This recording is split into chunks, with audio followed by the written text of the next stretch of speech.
Love Stories.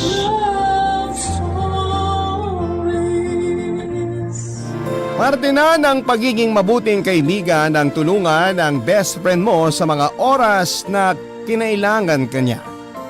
Sila na kasi ang mga taong itinuturing nating pangalawang pamilya kahit na hindi natin sila kadugo. Ikaw kapuso, magagawa mo pa rin bang tulungan ang kaibigan mo kahit na alam mong isang buhay na ang pareho ninyong niloloko?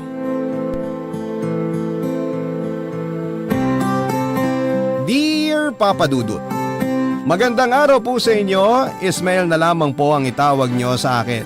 27 anyos at nagtatrabaho bilang bagger sa isang supermarket dito sa Quezon City. Galing po ako sa isang malaking pamilya. 7 kaming magkakapatid at ako ang pangatlong anak ng tatay kong tricycle driver at nanay ko na kasalukuyan namang walang trabaho.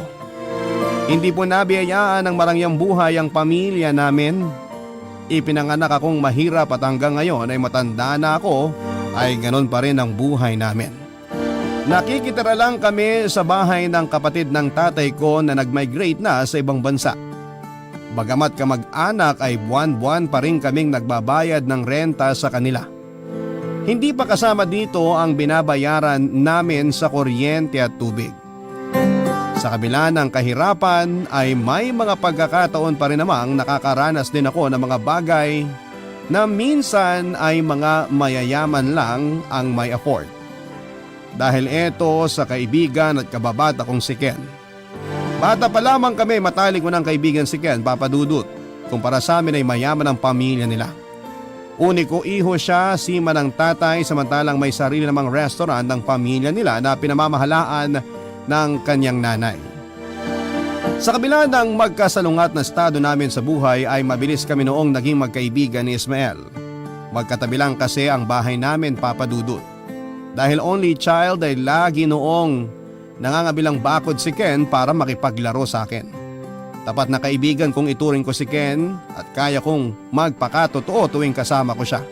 At hindi ko na kailangang magpakitang tao pa. Kahit na mayaman ay hindi ako nalilimutan noon ni Ken na ambunan ng mga bagay na meron siya.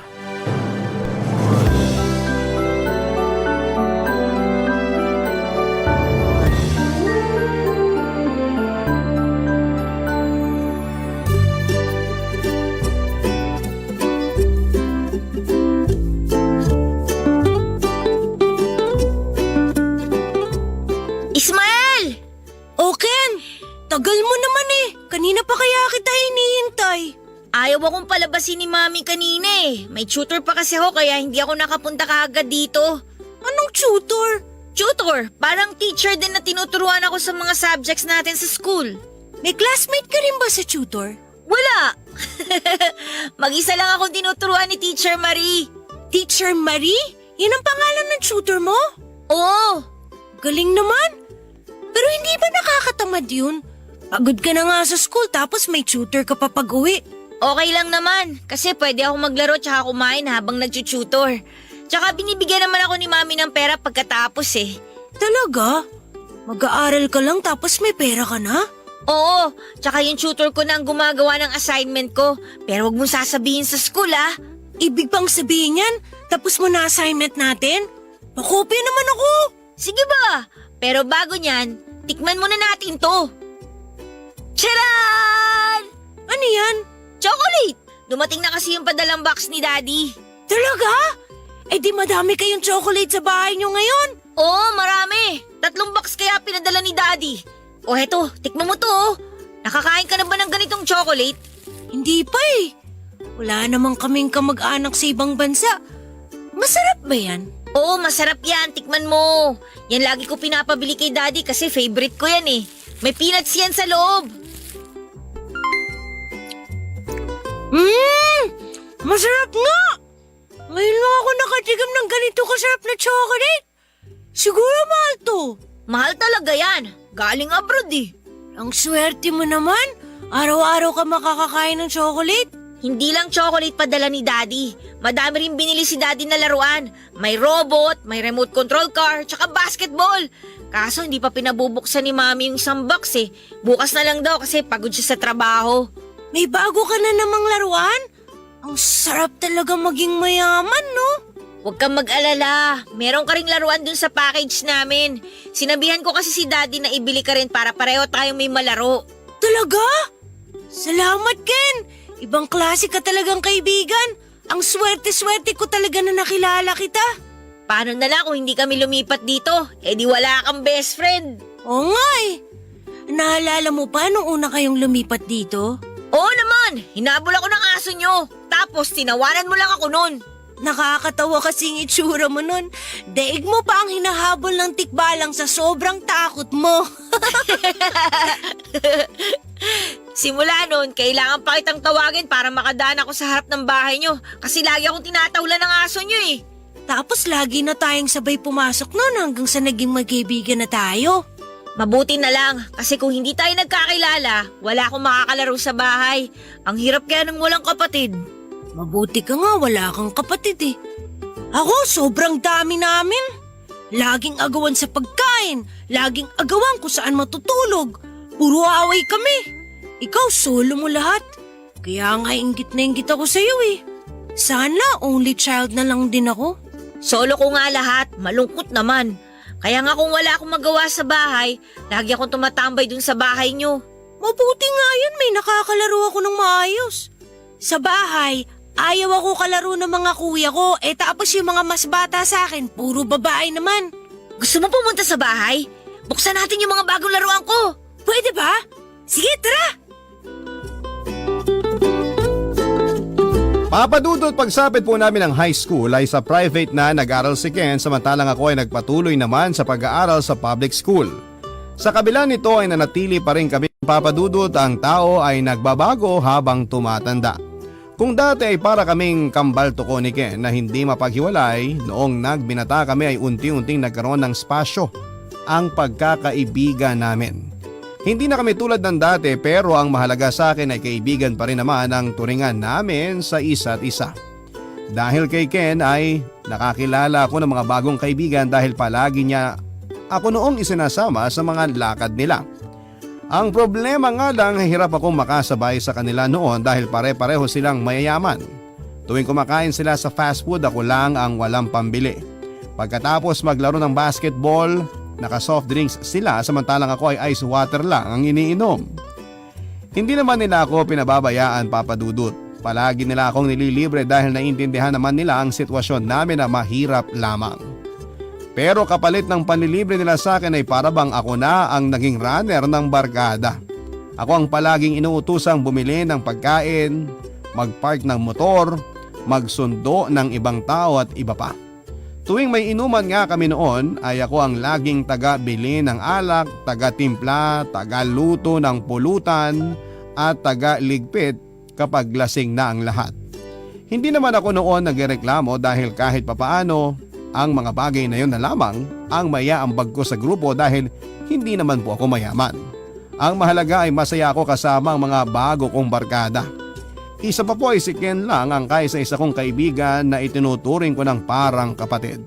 Kahit na minsan ay para bang mababa lang ang tingin niya sa akin ay hindi ko na lamang binibigyan ng mali siya ang pagbabago ng ugali niya.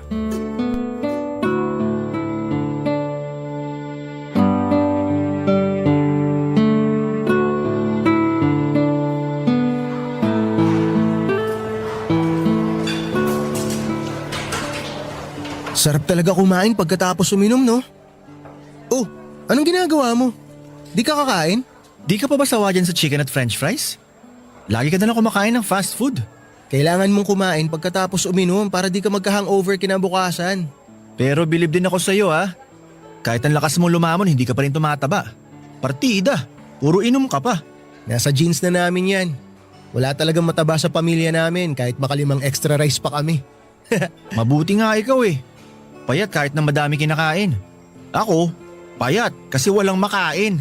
Kaya nga kainin mo na yung in-order ko para sa'yo. Hindi ako sanay kumain pag nakainom eh. Tsaka madami na ako nakain kanina bago tayo nagsimula. Maiba tayo. Mabuti naman pinayagan ka ng girlfriend mo na mag-inom. Nitong mga nakaraang araw, halos gabi-gabi tayo umiinom ah. Okay na ba sa kanya na lumalabas ka tuwing gabi? Hindi. Kaya nga hindi ako nagpaalam kasi hindi naman niya ako papayagan eh. Ibig mong sabihin, wala siyang alam na nasa labas ka ngayon at galing sa inuman? Oo, wala. Hindi ko pa siya nire-replyan hanggang ngayon. Nakapatay yung data ko para hindi niya ako matawagan. Ibang klase ka rin ha?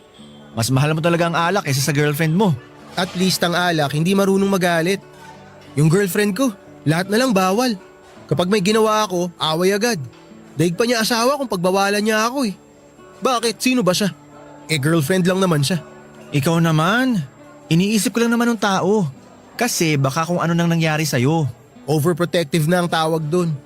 Sa sobrang pagka-overprotective niya, OA na siya. Nakakasakal na. Ganun talaga kung mahal ka ng tao. Hindi rin. Kapag mahal ka ng isang tao, hahayaan ka niya na mag-enjoy. Hindi yung pagbabawalan ka para maging miserable ang buhay mo. Ang gusto yata niya mangyari, magkulong ako sa bahay. Ano ako, preso? Ano ba kasing nagustuhan mo doon at hanggang ngayon, di mo pa siya maiwan-iwan? Wala naman talaga ako nagustuhan dun eh. Nagandahan lang ako sa kanya kaya ako siya niligawan. Kaso sobrang obsessive pala niya. Lahat ng galaw ko kailangan alam niya. Kulang na lang maglagay ako ng CCTV sa ulo ko para mapanood niya lahat ng ginagawa ko. Di hiwalayan mo na siya kung ayaw mo na sa kanya. Hihiwalayan ko na talaga siya. Inaantay ko lang na sagutin ako nung kausap ko ngayon sa Facebook. Ha? May kausap ka ng iba? Oo, 3 weeks na rin kami nag-uusap.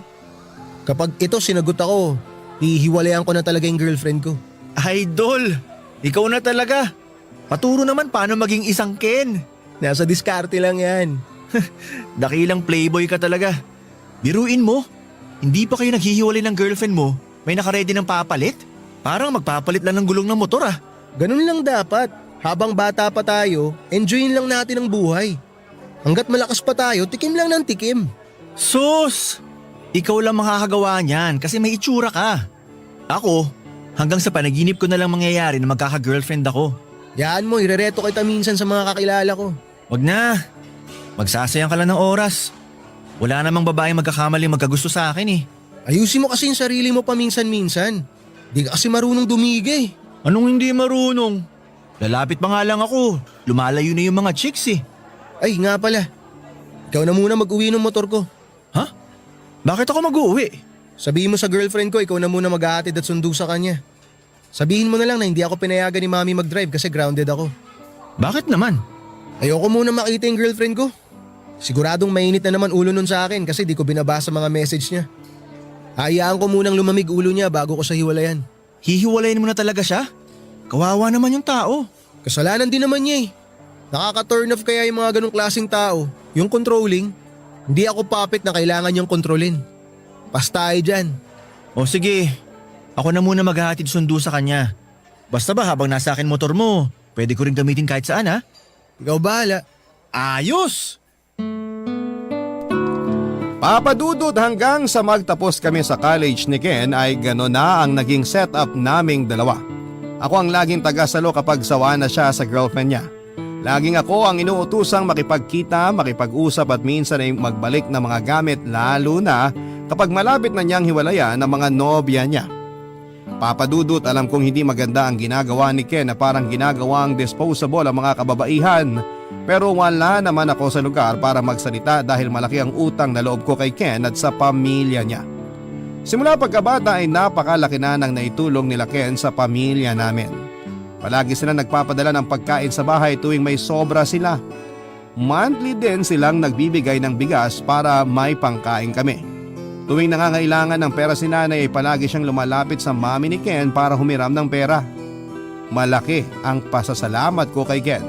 Kaya kahit utos-utusan niya ako ay okay lang sa akin dahil kailanman ay hindi ako pinabayaan ng kaibigan ko.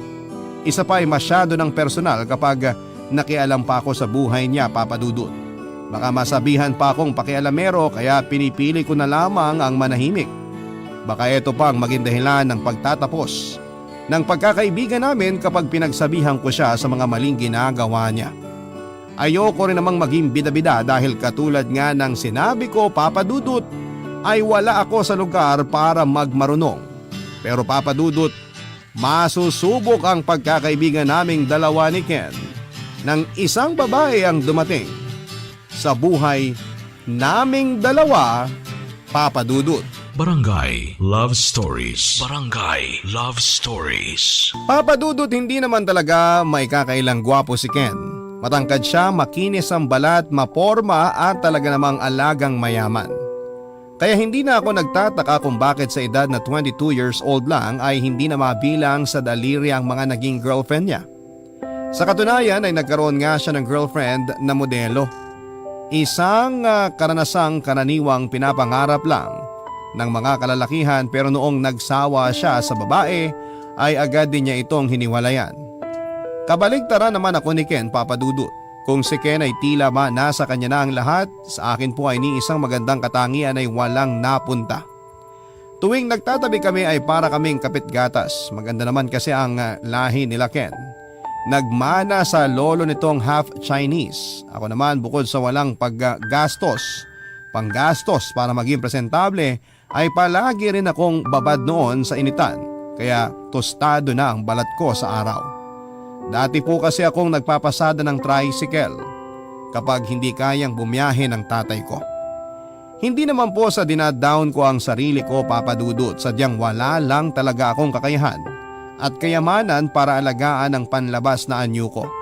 Kaya sa huli tinanggap ko na lamang na pagdating sa papogian ay wala silang maaasahan sa akin. Parang ang milagro na lamang kung may magkakagusto man sa aking babae.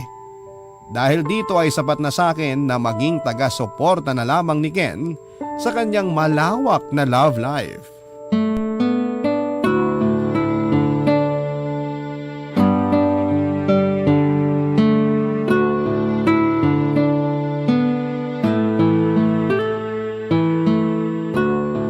Bro, tinan mo to. Ano yan? Bagong chicks na naman? Mismo, di ba? Ganda ba? Ayos yan bro ah. Maganda. Ganyan mga tipo kong babae. Saan mo siya nakilala? Bagong empleyado sa office namin yan. Quality, no? Mas maganda to kaysa sa ex mo na model. Huwag mong sabihing pinopormahan mo yan ha. Ako pa. Alam mo naman, nalapitin ako ng magaganda. Yan tayo eh. Hanggang ngayon wala pa rin pinagbago. Chick boy pa rin. Di ka pa nasanay? Nasanay na ako. Inaantay ko na lang kung kailan ka magbabago. You mean kung kailan ako magseseryoso? Tingnan natin kung okay itong si Ara. Ara ba pangalan niya? Nax! Pangalan pa lang sexy na. Baka sakaling sa kanya na ako magseryoso, malay natin. Tapos kung kailan ka magsiseryoso, saka naman siya ang manloloko sa'yo no? Nakakatawa yun kung sakali. Malabong mangyari yan. Ako? Lolokohin? Malakas kaya pang amoy ko sa mga manloloko. Eh di amoy na amoy mo sarili mo. It takes one to know one, sabi nga nila, di ba? Ano namang plano mo sa Ara na yan? Popormahan mo talaga? Kapag yung nililigawan ko hindi pa ako sinagot this week, lilipat na ako dito kay Ara. Sa totoo lang, bagay naman kayo. Pareho kayong yayamanin tingnan. Parehong expensive. Walang expensive sa akin, dude. Kung type kita, period. Pero once na ma-turn off ako sa'yo, ayawan na. Hindi ka talaga nawawalan ng babae, no? Para kang cellphone. Yung tipong kaka-release lang ng bagong model pero tinatrabaho na yung susunod. Tulad nga ng sabi ko, ganyan ang buhay, dapat ine-enjoy lang. Hindi ka ba takot na makarma? Bakit naman ako makakarma? Hindi naman ako nag-cheat ah. Alam mo yan, never kong pinagsabay ang dalawang babae. Tsaka hindi ko naman kailangan mag-cheat kung madali lang naman humanap ng iba. Iba talaga pag gwapo, no? Gwapo na, mayaman pa. Siguro hanggang pagtanda mo, hindi ka pa rin maubusan ng babae. Hindi ko naman plano maging ganito hanggang pagtanda ko eh. Siyempre darating din yung araw na kailangan ko na magseryoso sa buhay. Ikasal, bumuo ng pamilya at magkaroon ng anak. Darating din tayo dyan pero hindi pa ngayon. Ikaw ba? Kailan mo naman plano magka-girlfriend? Never pa kitang nakitang nagka-chick simula nung natuli ka. Wala eh. Malas tayo sa pag-ibig eh. Malas o baka naman may girlfriend ka na ayaw mo lang ipakilala sa akin. Bakit ko naman gagawin yun? Kung ako nagka-jowa, ipapangalandakan ko yan sa buong mundo. Kaso, wala talaga nagkakagusto sa akin eh. Lahat naman tayo may nakalaang tao para sa atin eh. Magantay ka lang. Panigurado darating din yung babaeng tatanggapin ka ng buo. Nakakaingit ka nga eh. Hawak mo love life mo. Daig mo pa yung multiple choice na lagi may options. Ganon talaga siguro kapag pinagpala. Sana maranasan ko rin yan balang araw. Mangarap ka lang boy. Wala namang bayad yun eh. Pero huwag ka nang gumaya sa akin. Once na may babaeng magkagusto sa'yo, piliin mo na agad. Huwag ka na maghanap ng options. Baka mamaya wala pang matira sa'yo. Yun eh kung may magkakagusto sa akin. Meron yan. Magtiwala ka lang sa sarili mo. Sa mga sumunod na linggo ay nabalitaan ko na lamang na magkasintahan na pala sina Ken at Mia, Papa Dudut. Hindi na po ako nagtaka dahil daig pa ni Ken ang mga diploma sa panliligaw. Wala po akong nakitang babae na humindi sa kanya. Magaling siyang magmanipula, kaya naman madali lang siyang magpaikot ng mga tao. Sa kabilang banda ay nakaramdam ako ng kaunting awa kay Mia dahil puso niya ang magiging bagong laruan ni Ken. Maganda si Mia, Papa Dudut. Sa lahat ng naging girlfriend ni Ken ay sa kanya ako pinaka nagandahan. Pasok na pasok kasi siya sa mga tipo ko ng babae. Matangkad, balingkinita ng katawan, mahaba ang buhok at malinis manamit. Elegante siyang tignan, nangungusap ang mga mata kahit na hindi nakangiti. Siya yung tipo ng babaeng mahirap mapasiguro ang pinakamasayang araw na nangyari sa akin, Papa Dudut. Lumipas nga ang mahigit 5 buwan ay unti-unti rin nagsawa si Ken kay Mia. Expected ko na yon, Papa Dudut. Dahil kalimitang 5 buwan lang talaga nagtatagal si Ken sa mga nagiging kasintahan niya. Pero ang pinagtataka ko, kahit sawa na si Ken kay Mia ay ayaw pa rin niya itong pakawalan.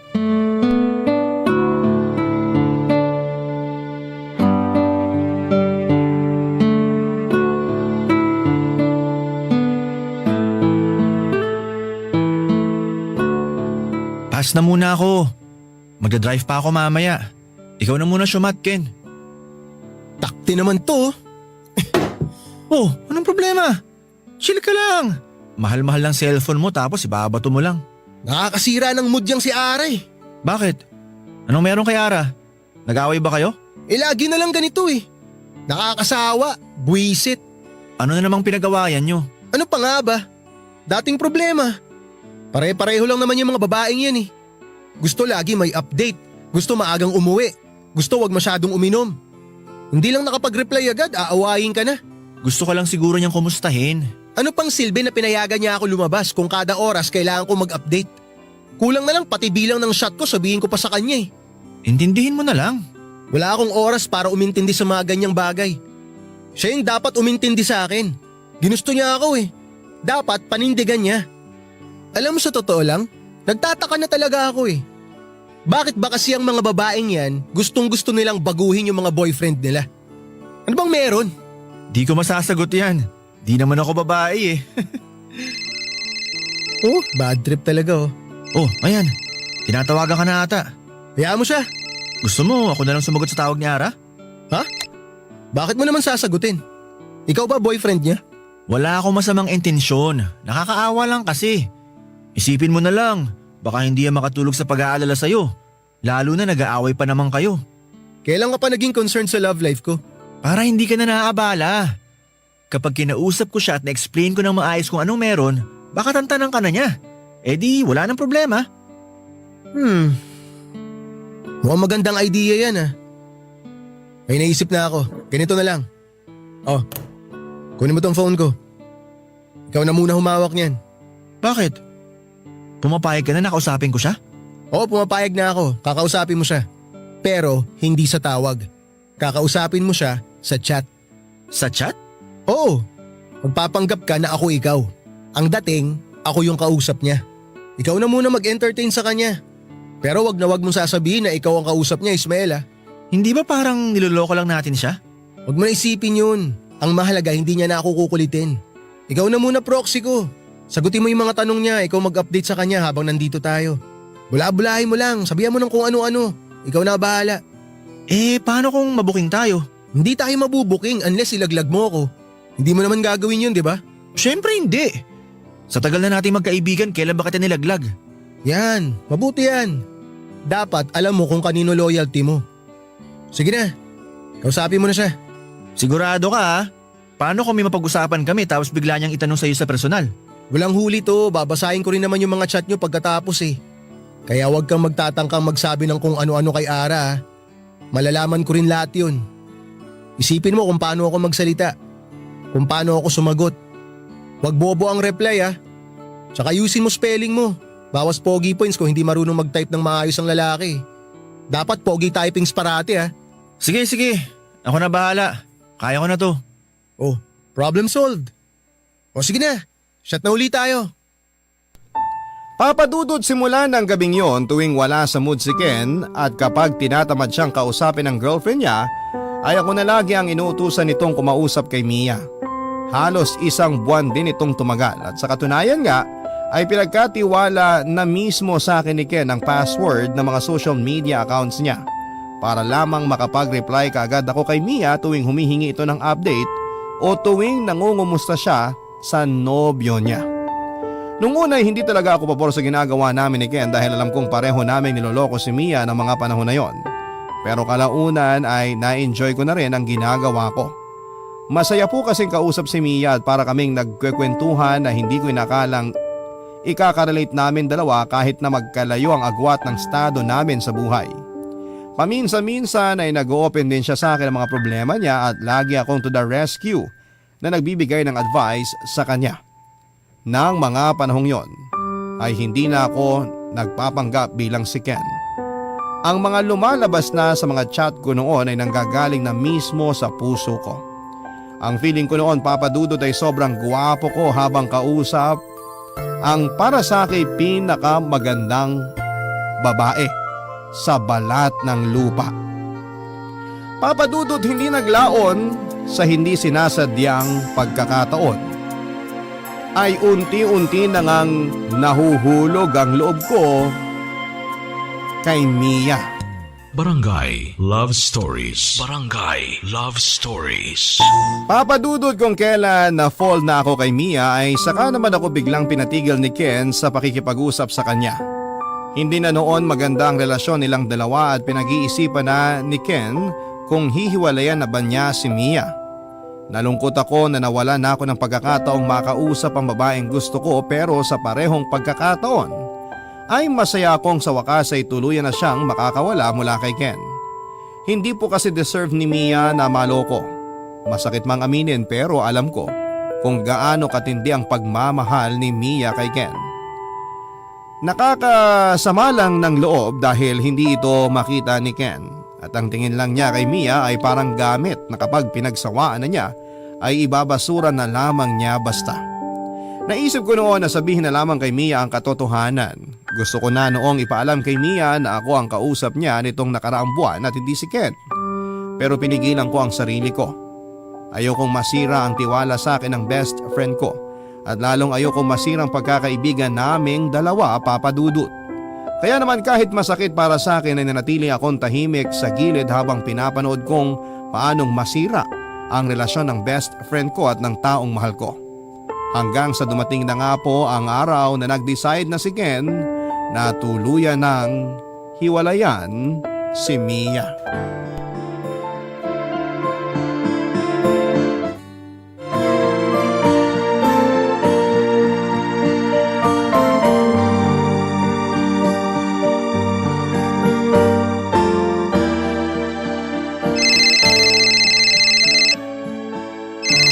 Pang-5 beses na yung tawag ni Ara.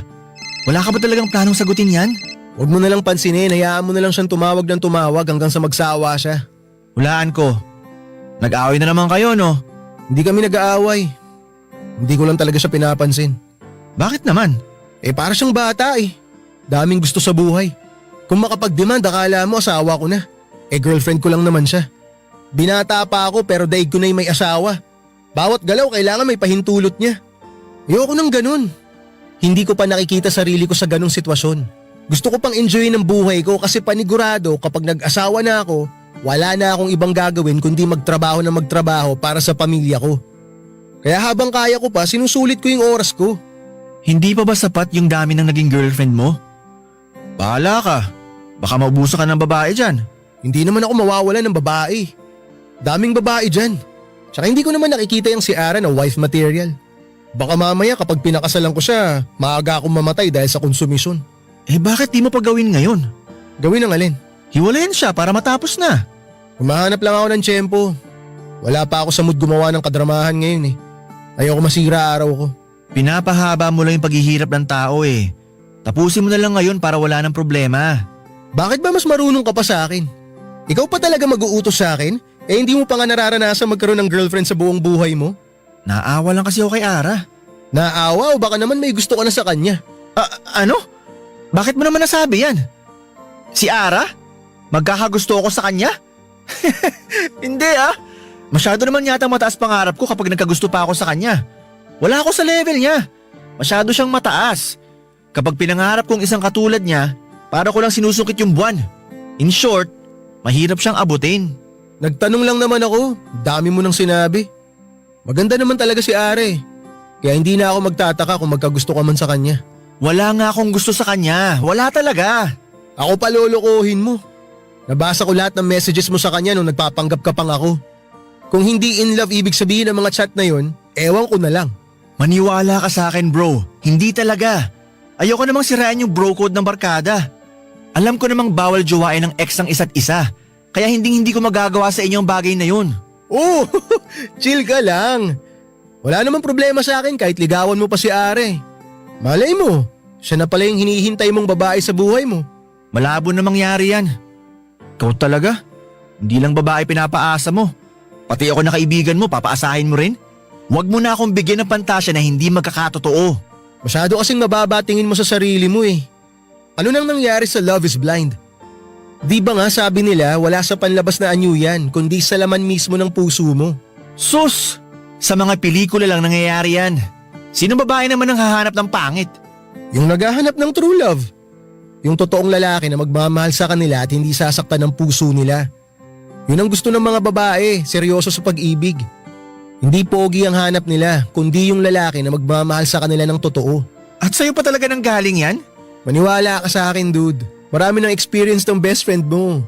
Kala mo naman totoo. Bahala ka nga dyan. Gagawin mo pa akong hopeless romantic eh. Concerned lang din ako sa'yo. Baka tumanda kang binata, sige ka. Bahala ka. Parang tanga.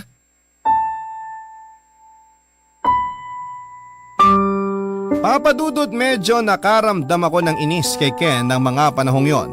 Naiinis ako sa kanya dahil pinaglaruan lang niya ang feelings ni Mia. Para bang habang tumatagal ay lalong lumalaki ang ulo ni Ken at masyado nang mataas ang tingin nito sa sarili niya dahil lamang marami ng babae ang nakolekta niya.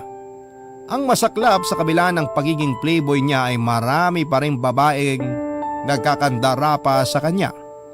Pagkalipas ng ilang linggo ay tuluyan na ngang naghiwalay sina Ken at Mia. Alam ko kung gaano nasaktan si Mia sa nangyaring hiwalayan dahil saksi ako kung gaano niya kamahal ang kaibigan ko. Sa mga usapan pa lang namin ay makikita na kung gaano kalaki ang ibinigay na pagmamahal ni Mia kay Ken. Sa katunayan nga ay planado na nito ang future nilang dalawa ni Ken. Yun nga lang ay wala pala sa future ang utak ni Ken kundi nasa kasalukuyan pa lamang. Gusto ko mang i-comfort noon si Mia ay lagi naman akong inuunahan ng takot at kaba. Ayoko kasing magmukhang naghahabol sa kalat ng ibang tao. Isa pa ay gusto kong patunayan kay Ken na wala akong gusto kay Mia kahit na ang totoo ay nahulog na ang loob ko sa kanya. Sinikap kong lumayo sa problema nilang dalawa papadudot pero nang minsang mapadaan ako sa lugar nila Mia ay naglakas loob akong kumustahin siya. Kinapalang ko na rin ang mukha ko papadudot at nagtapat ako sa kanya ng totoo kong nararamdaman.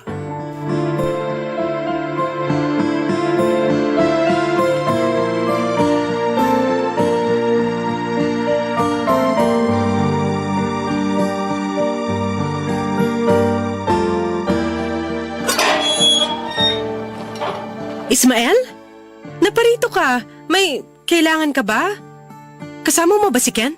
Hindi. Hindi ko kasama si Ken ngayon. Ako lang mag-isa. Anong meron? Anong ginagawa mo rito sa amin? Napadaan lang ako dito sa lugar nyo.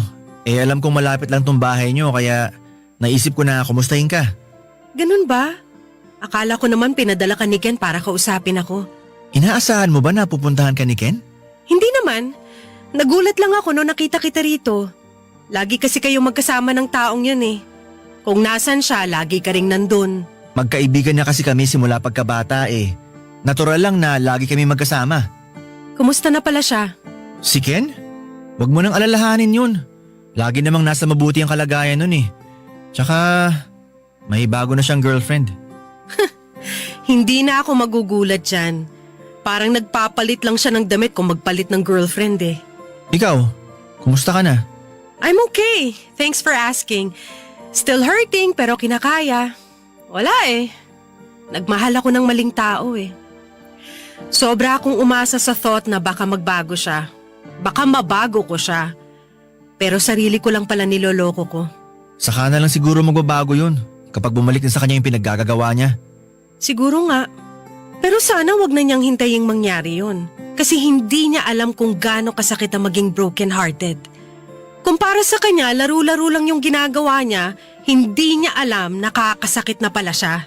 Wag mo nang isipin yun. Siguradong matindi ang balik ng karma sa kanya. Tsaka mag-move on ka na rin sa kanya. Mahirap mag-move on eh. Lalo na kung sobra-sobra mong minahal yung tao. Huwag kang mag-alala.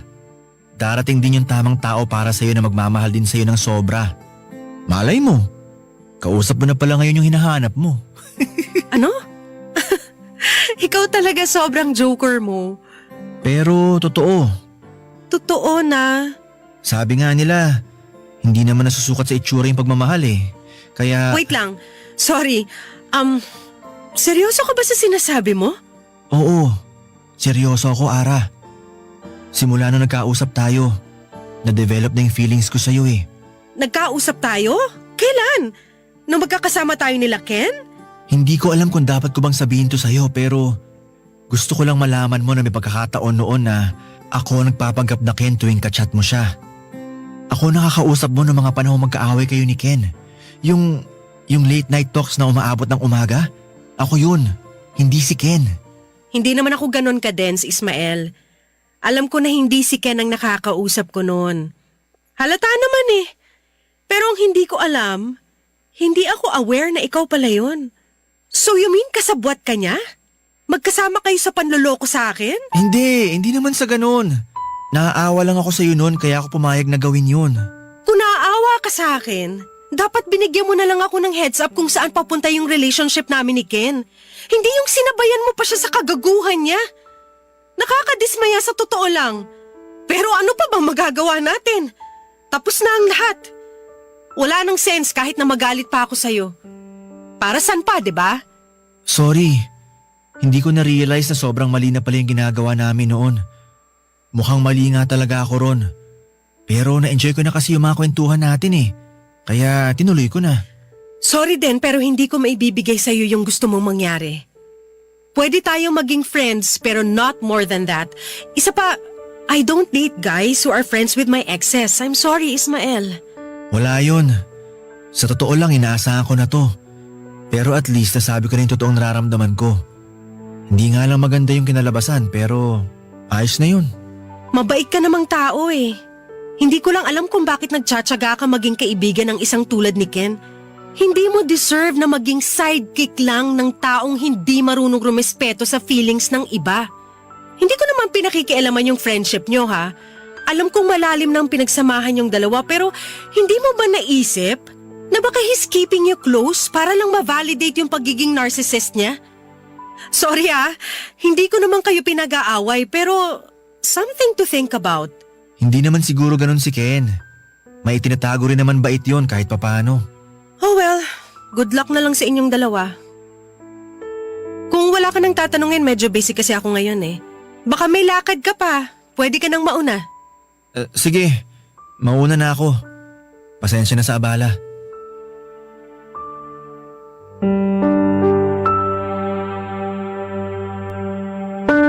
Papadudot masakit ang ma-reject pero mas lumalamang ang saya ko na kahit papaano ay inamin ko kay Mia ang tunay na nararamdaman ko. Hindi man maganda ang kinalabasan ay wala akong pagsisisi. Ang mahalaga sa akin ay maisip ni Mia na kahit talikuran siya ng buong mundo ay may isang Ismael na humahanga at sumusuporta sa kanya. Sa naging pag-uusap namin ni Mia ng araw na yon, Papadudot, ay marami akong napagtanto. May punto siya sa mga sinabi niya. Sa hinaba-haba ng pagsasama namin ay para lamang ako naging sidekick ni Ken. Ako ang karaniwang tumatapos sa mga sinisimulan niya. Ako ang gumagawa ng mga bagay na ayaw niyang harapin at palaging ako ang sumasalang sa mga bagay na kung tutuusin ay kayang-kaya naman niyang gawin.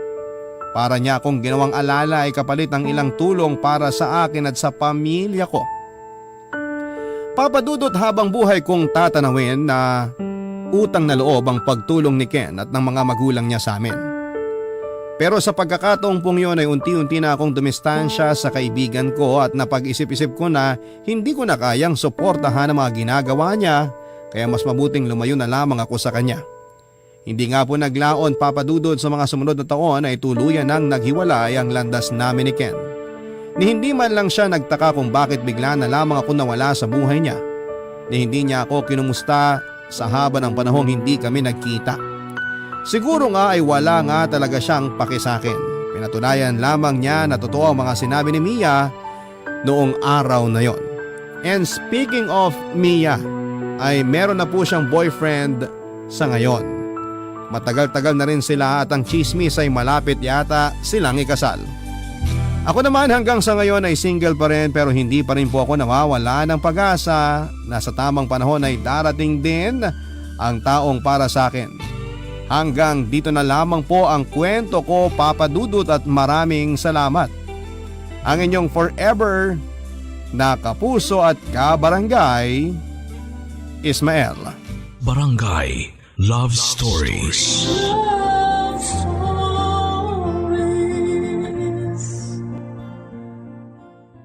Barangay LS 97.1. 97.1. Number 1. Forever.